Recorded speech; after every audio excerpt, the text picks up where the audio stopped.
Bom, pessoal, hoje nós estamos aqui para uma aula de Química, para falar aí um pouquinho a respeito do Enem, né? E mostrar para vocês que esse bicho papão, ele é muito mais manso do que parece. E para não perder muito tempo, a gente já vai logo aí ler esse nosso primeiro exercício.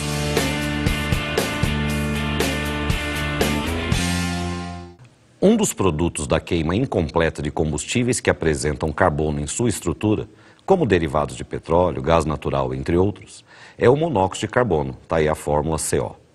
Esse gás, ao entrar na corrente sanguínea, se liga de forma estável com a hemoglobina, prejudicando o transporte de outros gases, como o oxigênio, podendo causar vários distúrbios ao ser humano.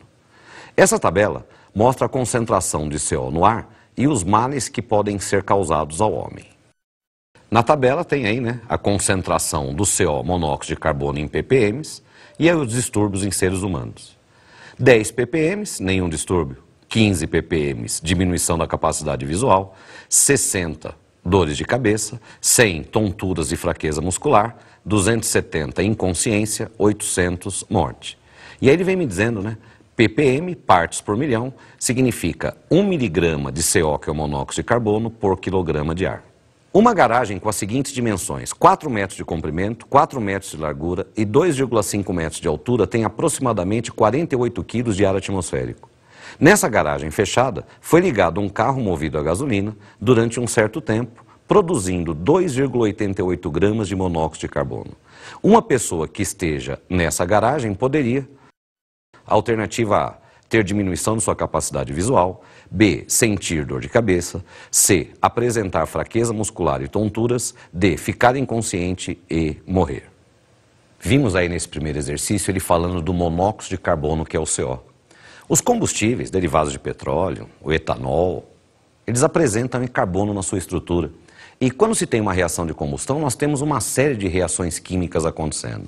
Dentre elas, uma combustão que é chamada de combustão incompleta, que é exatamente onde se produz o monóxido de carbono. O monóxido de carbono trata-se de um gás que ele é classificado como tóxico.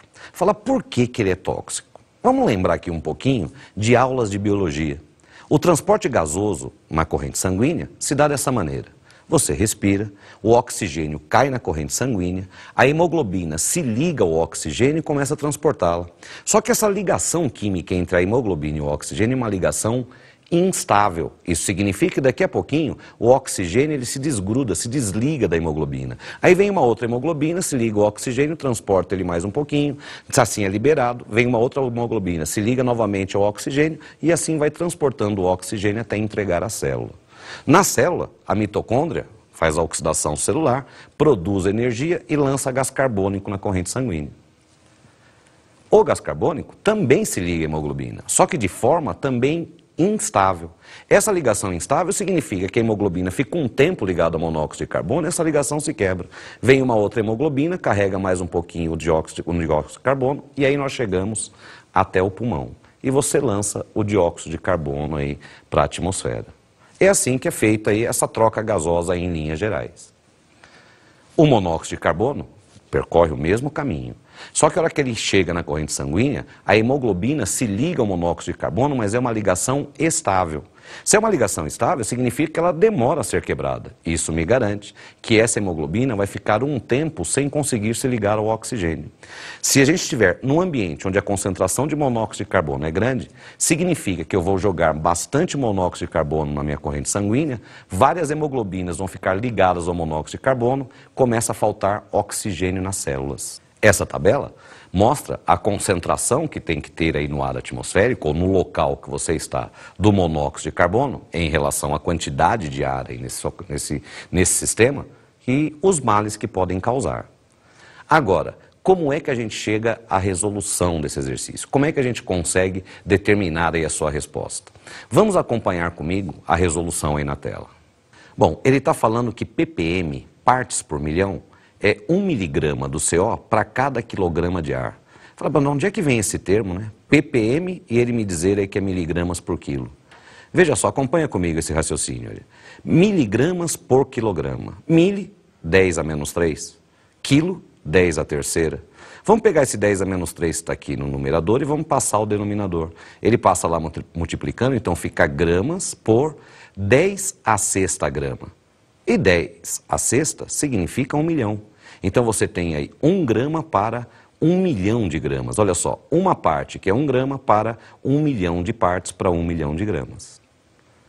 O enunciado do exercício diz pra gente que 2,88 gramas do CO foram espalhados nessa garagem, né?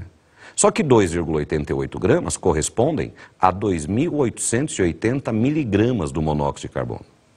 Agora, esses 2.880 miligramas do CO estão devidamente distribuídos nos 48 quilos de ar atmosférico presentes nessa garagem.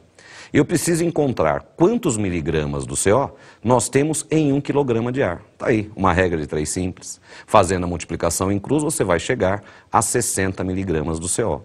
Quer dizer, chegamos a 60 miligramas do CO para cada quilograma de ar. Ou seja, 60 ppm. Consultando a tabela, com a concentração de CO de 60 ppm, nós vamos sentir dores de cabeça. Portanto, alternativa correta, alternativa B de bola. Lei seca aumenta rigor contra motorista. A lei seca, que prevê maior rigor contra o motorista que ingerir bebidas alcoólicas, foi sancionada no dia 19 de junho de 2008. A lei torna ilegal dirigir com concentração a partir de 2 decigramas de álcool por litro de sangue. A punição para quem descumprir a lei prevê suspensão da carteira de habilitação por 1 ano, além de multa de R$ 955 e retenção do veículo. A suspensão por 1 ano do direito de dirigir é feita a partir de 0,1 miligramas de álcool por litro de ar expelido no exame do bafômetro, ou 2 decigramas de álcool por litro de sangue. Acima de 0,3 miligramas por litro de álcool no ar expelido, ou 6 decigramas por litro de sangue, a punição inclui também a detenção do motorista de 6 meses a 3 anos. Com base nessa reportagem, vamos dar sequência aí à nossa leitura para resolver essa próxima questão.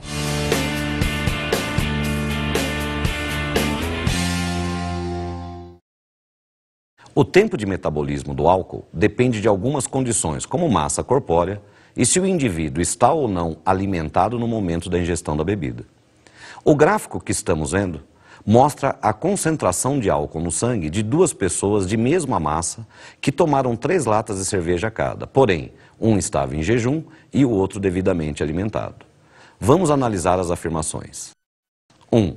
Se no teste do bafômetro o motorista tem no mínimo 0,1 miligrama de álcool por litro de ar expelido, estará livre de multas. Porém, se estiver acima de 0,6 gramas de álcool por litro de sangue, está sujeito a ficar preso de 6 meses a 3 anos. 2. Analisando o gráfico, em um mesmo intervalo de tempo, o indivíduo em jejum tem a maior concentração de álcool no sangue. 3. De acordo com a lei, o indivíduo em jejum só pode dirigir após 8 horas de ingestão das cervejas, já o indivíduo alimentado após aproximadamente 5 horas e 30 minutos. Dentre essas afirmações estão corretas. Alternativa A, 1 apenas, B, 2 apenas, C, 1 e 2 apenas, D, 1 e 3 apenas, e alternativa E, 2 e 3 apenas. Na primeira afirmação, ele me diz, se no teste do bafômetro o motorista tem no mínimo 0,1 miligramas de álcool por litro de ar expelido, aí já pode parar, né? Tá incorreta, porque lá no texto ele diz pra gente que a partir de 0,1 miligramas de álcool por litro de ar expelido, o indivíduo já vai ter multa e carteira apreendida. Então a primeira afirmação, incorreta. Na segunda afirmação ele diz assim, analisando o gráfico, em um mesmo intervalo de tempo, o indivíduo em jejum tem maior concentração de álcool no sangue. Agora acompanha comigo aí na tela o gráfico que ele fornece para você. Aí na ordenada, nós temos a concentração de álcool no sangue em gramas por litro. E aí você tem aí na abscissa o tempo em horas, né? Você observa que inicialmente você tem essas curvas ascendentes, né? Porque é o instante que os 2 indivíduos estão ingerindo a cerveja. Conforme nós vamos ingerindo aí o álcool, é lógico que já vai tendo metabolismo, mas a velocidade de ingestão do álcool é muito maior que ele é quebrado. E aí ele mostra para você claramente que você tem aí a linha contínua representando o indivíduo que está bebendo alimentado. E ele mostra aí para você essa linha pontilhada, o indivíduo que está em jejum. E aí você observa que essa curva que representa a linha pontilhada, quer dizer, o indivíduo em jejum, está sempre, em qualquer intervalo de tempo, acima do indivíduo alimentado, o que determina que a concentração de álcool no sangue no indivíduo em jejum é sempre maior comparado ao indivíduo alimentado no mesmo intervalo de tempo. Na terceira afirmação, ele diz para a gente assim: de acordo com a lei, o indivíduo em jejum só pode dirigir após 8 horas a ingestão das cervejas, já o indivíduo alimentado após aproximadamente 5 horas e meia. Vamos voltar ao gráfico. Você observa aí, como dissemos anteriormente, né, as duas curvas aí inicialmente ascendentes, quer dizer, aí os indivíduos estão ingerindo álcool, estão bebendo aí as 3 latas de cerveja. E aí demoraram aproximadamente 1 hora para isso, que você pode ver que depois de 1 hora, você tem aí o pico das duas curvas, não é verdade? Então, depois de 1 hora, praticamente eles já não estão ingerindo mais a bebida. A gente sabe disso porque, a partir daí, você começa a ter uma curva descendente, não é verdade? Isso determina o metabolismo do álcool pelo sangue. E aí, a lei determina que o indivíduo só pode dirigir com, no máximo, 0,2 gramas por litro, que são os 2 decigramas de álcool para cada litro de sangue. Que é o que nós temos no gráfico, né? A concentração em gramas por litro em função do tempo. Observando aí o indivíduo em jejum. Para ele atingir essa concentração de 0,2 gramas por litro de álcool, vai demorar aí 8 horas, quer dizer, ele só pode dirigir após 8 horas a ingestão dessas 3 latas de cerveja. Agora, você observa bem aí que esse indivíduo alimentado, após aproximadamente 5 horas e meia, ele já vai atingir essa concentração de 0,2 gramas por litro de álcool no sangue. Então, o indivíduo alimentado pode voltar a dirigir aproximadamente após umas 5 horas e meia. Então, também essa afirmação correta. Então, estão corretas aí as afirmações 2 e 3, alternativa E. Até agora tranquilo, né, moçada? Nós vamos agora fazer a leitura de um terceiro exercício. Acompanha comigo aí na tela.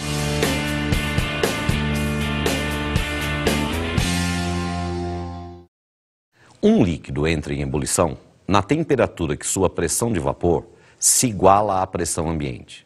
Veja a curva da pressão de vapor da água em atmosferas em função da temperatura. Aí você observa aí o gráfico, né? Na ordenada você tem a pressão de vapor e na abscissa a temperatura. O cozimento ocorre por conta de uma série de reações químicas que acontecem pelo contato do alimento com a água em altas temperaturas. Sabendo que quanto maior a temperatura, maior a velocidade das reações, escolha a alternativa que traz a capital que, numa panela aberta, um ovo cozinha mais rapidamente. Alternativa A, São Paulo. Alternativa B, Curitiba. Alternativa C, Goiânia. Alternativa D, Belo Horizonte. E alternativa E, Maceió. Para a gente resolver essa questão, é interessante a gente comentar sobre alguns conceitos aí bem importantes. O que diferencia os estados físicos da matéria? Entre os estados sólido, líquido e gasoso, a diferença está no estado de agitação das partículas, né? É só a gente imaginar. Se esse estado de agitação é bem pequeno, a tendência é que elas fiquem muito próximas uma das outras. E aí nós estamos falando no estado sólido. Agora, se essa agitação é um pouquinho maior, a tendência é que elas se afastem um pouquinho. Aí nós atingimos o estado líquido. E se essa agitação é muito maior, a tendência é um grande afastamento, que é o que determina o estado gasoso. Então quer dizer que mudar o estado físico da matéria é você criar condições para fazer a aproximação ou afastamento dessas partículas, dependendo aí da conveniência. O que nos interessa para esse exercício é falar nessa passagem do líquido para o gás. Agora vamos imaginar isso. Olha. Você tem um líquido, as suas partículas estão lá, uma pequena distância uma das outras, estão lá se movimentando. Só que elas estão expostas aqui a uma certa atmosfera. E nesse local nós temos energia. Essas moléculas vão absorvendo energia do meio e, em função dessa absorção de energia, vai aumentando o estado de agitação. E aumentando o estado de agitação, a tendência é que essas moléculas se afastem. Ou seja, a tendência de qualquer que seja o líquido é passar para o estado gasoso.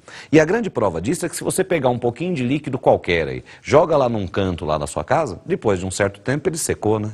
Esse procedimento, esse processo, onde você tem a passagem do estado líquido para o estado gasoso, em condições ambientes, quer dizer, um fenômeno natural, é chamado de evaporação. Vamos imaginar um pouco de líquido E aí você tem lá as moléculas, né? Pensando em líquido, é lógico que a gente tem que pegar como referência inicial aí a água. As moléculas de água estão lá se agitando. Em função desse estado de agitação, daqui a pouquinho, uma moléculazinha de água consegue se afastar das demais, quer dizer, já passou para o estado gasoso, mas ela fica na superfície do líquido. Isso acontece com mais uma molécula, com mais uma, quer dizer, um monte de moléculas. Ou seja, na superfície de um líquido, a gente sempre tem uma certa quantidade de vapor em equilíbrio com esse líquido. Quando a substância tem cheiro, a hora que você vai lá e pega um líquido para cheirar, o que chega até o seu nariz? Está em que estado físico? No estado gasoso. É exatamente esse vapor que está na superfície. Da água nós não sentimos isso, porque a água é inodora, quer dizer, não tem cheiro. Mas esse vapor está lá presente. Mas se eu tenho substância gasosa, se tem vapor, ele está exercendo pressão. Então, quando se fala na pressão de vapor, que é uma das coisas que veio citado no enunciado, nós estamos pensando apenas nesse vapor que está presente na superfície de qualquer que seja o líquido. Mas aí você imagina, tem lá um copo com uma certa quantidade de água. Na superfície desse líquido tem vapor. Se ele está exercendo pressão, como é que ele não consegue sair integralmente de dentro desse sistema? É porque ele está exposto aqui à atmosfera, né? E aqui no ar atmosférico nós temos uma grande mistura de gases. E se eu tenho substância gasosa, com certeza, pressão exercida por esse gás. Então é só você imaginar. Você tem aqui o vapor exercendo pressão para sair do sistema, só que eu tenho a pressão ambiente mantendo esse vapor aí. Só que nós estamos falando substância gasosa. O gás já tem um estado de agitação muito grande. Ele continua exposto aqui a esse ambiente e vai absorvendo energia desse ambiente. Isso significa que de tempos em tempos, certas quantidades desse vapor conseguem vencer essa pressão atmosférica e saem para o meio ambiente. Só que quando isso acontece, nós temos a imediata reposição, ou seja, moléculas de água que estavam no estado líquido vão repor esse vapor que saiu. Olha só o que eu disse. De tempos em tempos, certas quantidades do vapor vão vencendo essa pressão atmosférica e saem para o ambiente e vai tendo a reposição, quer dizer, o líquido vai passando para o estado gasoso. Esse é o processo de evaporação, quer dizer, nós temos aí esse líquido passando ao estado gasoso. Aí eu faço questão de continuar com a substância pura, quer dizer, eu quero continuar com a água completamente pura. A única chance que eu tenho de mudar essa pressão de vapor é mudando a temperatura. E aí fica bem lógico da gente enxergar isso, sabe por quê? Se eu aumento a temperatura, eu aumento o estado de agitação das moléculas. Se eu aumento esse estado de agitação, eu estou facilitando para que essas moléculas se aproximem ou se afastem. Se afastem, né? Quer dizer, conforme eu vou aumentando a temperatura, eu facilito para que mais moléculas de água que estavam próximas uma das outras se distanciem das demais. Quer dizer, na superfície desse líquido, nós vamos ter uma quantidade maior de vapor e se agitando mais, quer dizer, a pressão que esse vapor exerce é uma pressão mais alta. É por isso que sempre que nós temos uma curva que representa a pressão de vapor em função da temperatura, é sempre uma curva ascendente, como essa que veio aí no gráfico, quer dizer, mostrando que o aumento da temperatura aumenta a pressão de vapor. Mas aí, você está lá na sua casa, pega lá uma panela, coloca um pouco de água e vai aquecendo. Vai aquecendo, essa pressão de vapor vai aumentando. Vai aquecendo, a pressão de vapor vai aumentando. Até que você observa lá no interior do líquido toda aquela turbulência. Quando você tem toda a turbulência no interior do líquido, popularmente dizemos que está fervendo. Tecnicamente, alcançamos o ponto de ebulição. Falei, quando é que isso acontece? Essa é a primeira parte do nosso exercício, onde ele trouxe para você a definição, que ele diz: o ponto de ebulição é atingido na temperatura na qual a pressão de vapor fica igual à pressão local. Quer dizer, na temperatura onde a pressão que o vapor exerce é igualzinha à pressão do ambiente que esse líquido está exposto, o líquido ferve. Quando se fala em ambiente, é lógico que a nossa referência inicial é o nível do mar. E lá ao nível do mar nós temos a obrigação de saber que a pressão ambiente corresponde a uma atmosfera, que é a mesma coisa que 760 milímetros de mercúrio. Reforçando a definição que é sempre importante. Se eu tenho um líquido ao nível do mar, de acordo com a definição, qualquer líquido ferve nesse local na temperatura onde o seu vapor exerce a pressão de uma atmosfera. Agora, vamos voltar ao gráfico que o exercício forneceu. Então você tem aí no eixo da ordenada a pressão de vapor. Estamos pensando ao nível do mar. Ao nível do mar, a pressão ambiente é de uma atmosfera. A temperatura onde o vapor de água exerce a pressão, quer dizer, o ponto de ebulição da água, fazendo a leitura gráfica, está aí os 100 graus Celsius, que é um valor que a gente tem a obrigação de saber, né? A água, ao nível do mar, entra em ebulição na temperatura de 100 graus Celsius. Mas olha só. Nas outras, nós temos 5 alternativas, onde uma delas fala em Maceió. Maceió está ao nível aí ao nível do mar, praias maravilhosas, né? E os outros são capitais, todos acima do nível do mar. Você tem aí São Paulo, você tem Curitiba, você tem aí Belo Horizonte. Só que se eu estou numa altitude acima do nível do mar, a pressão ambiente é maior ou menor que uma atmosfera? Menor, né? Quanto maior a altitude em relação ao nível do mar, cada vez menor é a pressão atmosférica. Então quer dizer que em todos esses outros locais fora Maceió, nós estamos aí acima do nível do mar. Quer dizer, sob uma pressão atmosférica mais baixa. Mas a definição não diz que para um líquido ferver, o seu vapor tem que exercer uma pressão igual à do ambiente. Se essa pressão ambiente é mais baixa, quer dizer que esse líquido está mais fácil de ferver. Ou seja, nós vamos ter que aquecer menos. O ponto de ebulição da água num local acima do nível do mar é inferior a 100 graus Celsius. Observando novamente aí no gráfico. Pensando em qualquer pressão ambiente abaixo de uma atmosfera, fazendo a leitura gráfica, você chega a uma temperatura de ebulição inferior a 100 graus Celsius. Pois então, ao nível do mar, o ovo vai ficar com uma água fervendo na temperatura de 100 graus Celsius. Nos outros locais que estão acima do nível do mar, o ovo vai ficar em contato com uma água fervendo com uma temperatura inferior a 100 graus Celsius. O enunciado vem dizendo para a gente que o aumento da temperatura aumenta a velocidade das reações. Quer dizer, nessa água a 100 graus Celsius, comparado aos outros locais, é onde nós temos a maior temperatura, lógico. Que então, a partir daí, a velocidade de cozimento desse ovo é maior em Maceió. Portanto, alternativa E. Bom, pessoal, essa terceira questão também tranquila, né? Agora, a quarta questão é uma sequência dela, que, aliás, isso é muito comum no Enem, viu? Eles colocarem aí questões sucessivas, aproveitando o enunciado aí da primeira questão. Acompanha comigo aí a leitura.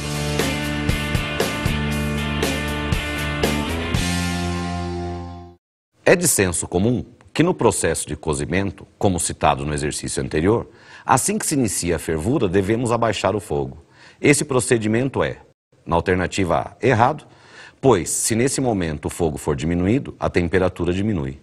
B, errado, pois com esse procedimento a velocidade de cozimento diminui e ainda com maior gasto de gás. C, correto, pois o alimento ficará mais macio e saboroso. D, correto, pois durante a ebulição de uma substância pura, a temperatura não varia, e assim o cozimento ocorrerá no mesmo tempo, porém economizando gás. E na alternativa E, correto, pois diminuirá a evaporação da água.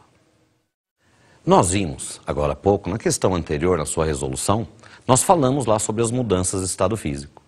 Quando nós queremos identificar se eu tenho uma substância pura ou se eu tenho uma mistura, nós temos vários caminhos, vários testes possíveis. Um deles é medir como é que se comporta aquele sistema com relação ao aquecimento nos dois pontos de mudança de estado físico, no ponto de fusão e no ponto de ebulição. O ponto de fusão é a temperatura onde o sólido passa para o estado líquido. A gente disse que esse sólido está derretendo. E a ebulição é quando você tem a passagem violenta do estado líquido para o estado gasoso.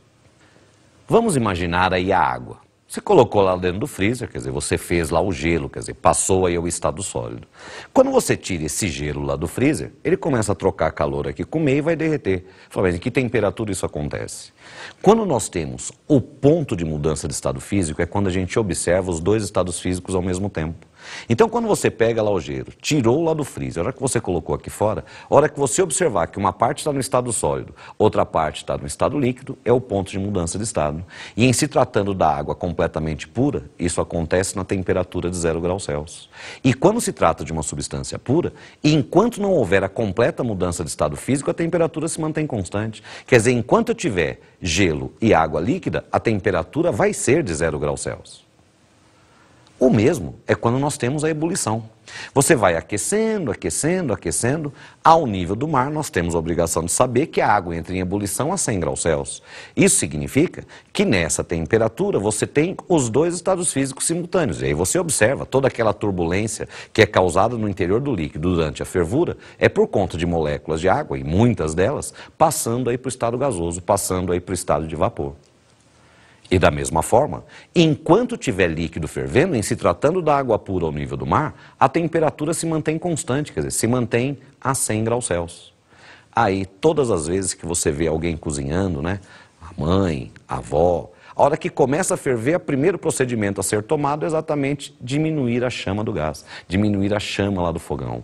Falar, e por que isso? Porque a hora que está fervendo, a hora que você tem o líquido fervendo, a temperatura é de 100 graus Celsius. Se eu aumentar essa chama, o líquido vai continuar fervendo e a temperatura vai continuar a 100 graus Celsius. Se eu diminuir essa chama, a água vai continuar fervendo e a temperatura vai continuar a 100 graus Celsius ao nível do mar. Ou seja, na hora que começa a fervura, se eu vou lá e abaixo essa chama, nós vamos continuar com a mesma temperatura, e lembra, no enunciado do exercício anterior, ele disse que quanto maior a temperatura, maior a velocidade da reação. Então, se eu abaixo a chama, a temperatura fica a mesma, a velocidade da reação vai ficar a mesma, só que eu estou economizando gás, já que essa chama está em bem menor. Então, a alternativa correta é a alternativa D de dado. Agora vamos acompanhar aí comigo na tela a leitura do próximo exercício.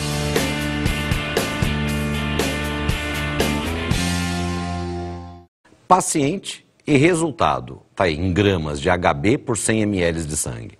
E logo abaixo da tabela ele coloca aí para você HB, que é a abreviação de hemoglobina. A paciente 1, 9,5 gramas de hemoglobina por 100 ml de sangue. A paciente 2, 12 gramas de hemoglobina por 100 ml de sangue. A paciente 3, 10,5 e a 4, 11 gramas de hemoglobina por 100 ml de sangue. O resultado que vemos refere-se a exames de um certo tipo de anemia. Atribui-se o índice de 100% à dosagem de 16 gramas de hemoglobina para cada 100 ml de sangue. E a partir daí, são consideradas sadias mulheres com índice superior a 70%. Sabendo que o método utilizado tem uma incerteza de mais ou menos meio grama de hemoglobina por 100 ml de sangue, qual ou quais mulheres certamente são sadias? Alternativa A, A1, AB, 2, alternativa C, a paciente 3, D, paciente 4 e na alternativa E, pacientes 2 e 4. O enunciado diz que para 100 ml de sangue é considerado 100% 16 gramas de hemoglobina. Então acompanhem o raciocínio. 16 gramas de hemoglobina é a taxa de 100%.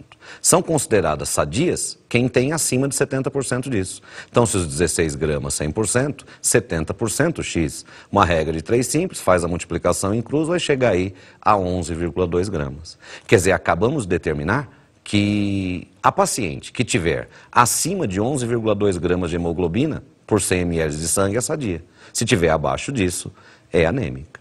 Mas o enunciado diz também que nós temos aí uma incerteza, né, de mais ou menos meio grama de hemoglobina por 100 ml de sangue.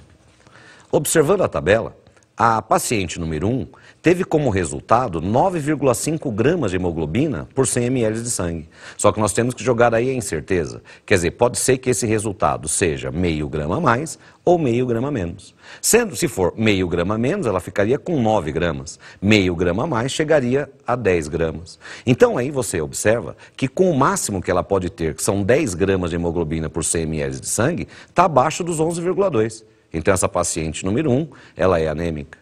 Já a paciente número 2, o resultado deu 12 gramas de hemoglobina. Levando em conta a incerteza, se for menos meio grama, ela teria 11,5.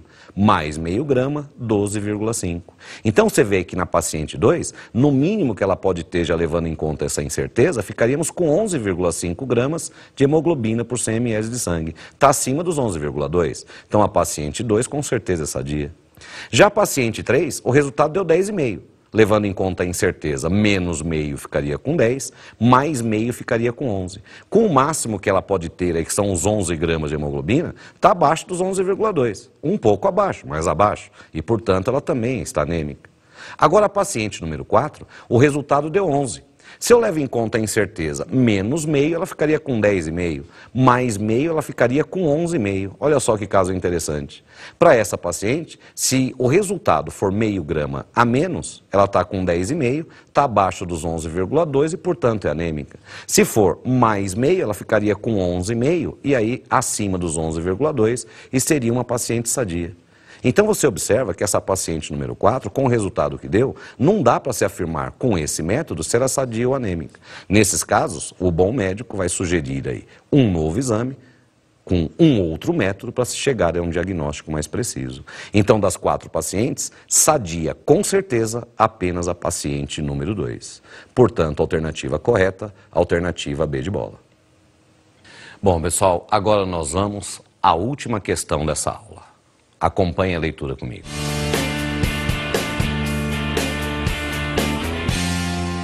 As bebidas conhecidas como isotônicas são soluções salinas e têm como principal finalidade a reposição de certos íons, principalmente após atividades físicas. A tabela que vemos compara as quantidades dos íons sódio e potássio em 100 ml de um isotônico comercial, IC, e a água de coco, AC. Sabe-se que para repor o potássio perdido em 1 hora de corrida são necessários 200 ml de água de coco. Para cumprir o mesmo papel, o volume de isotônico comercial que deve ser ingerido é: alternativa A, 500 ml, alternativa B, 600 ml, alternativa C, 3 litros, D, 5 litros e alternativa E, 6 litros. O enunciado diz que para repor o potássio de 1 hora de corrida são necessários 200 ml de água de coco. Então vamos fazer esse cálculo. Na tabela, nós temos os dados correspondentes a 100 ml desses isotônicos. E aí, observando a tabela, ele me traz que são 100 ml de água de coco, tem 150 mg do potássio. Como eu tenho que tomar 200 ml de acordo com o enunciado X, uma regra de 3, multiplica em cruz, chegamos aí a 300 mg de potássio. Então, o que nós acabamos de calcular é que para eu repor o potássio perdido em 1 hora de corrida, eu tenho que ingerir 300 mg desse íon. Só que o exercício quer saber o quanto que eu tenho que tomar do isotônico comercial para cumprir esse papel, quer dizer, para ter os 300 mg do potássio. Voltando à tabela, no isotônico comercial está aí, em 100 ml desse isotônico, nós temos 10 mg do potássio. Como eu tenho que ingerir 300 mg, Y. Então, se em 100 ml, 10 mg, para ter os 300 mg, Y, fazemos a multiplicação incluso, vamos chegar aí a 3.000 ml. E 3.000 ml corresponde a 3 litros. Olha só que coisa incrível. 200 ml de água de coco corresponde a 3 litros de isotônico comercial. Que poder dessa água de coco. Então a alternativa correta está aí, alternativa C. Bom, pessoal, chegamos ao fim dessa aula. Foi um grande prazer. Até uma próxima e sucesso a todos.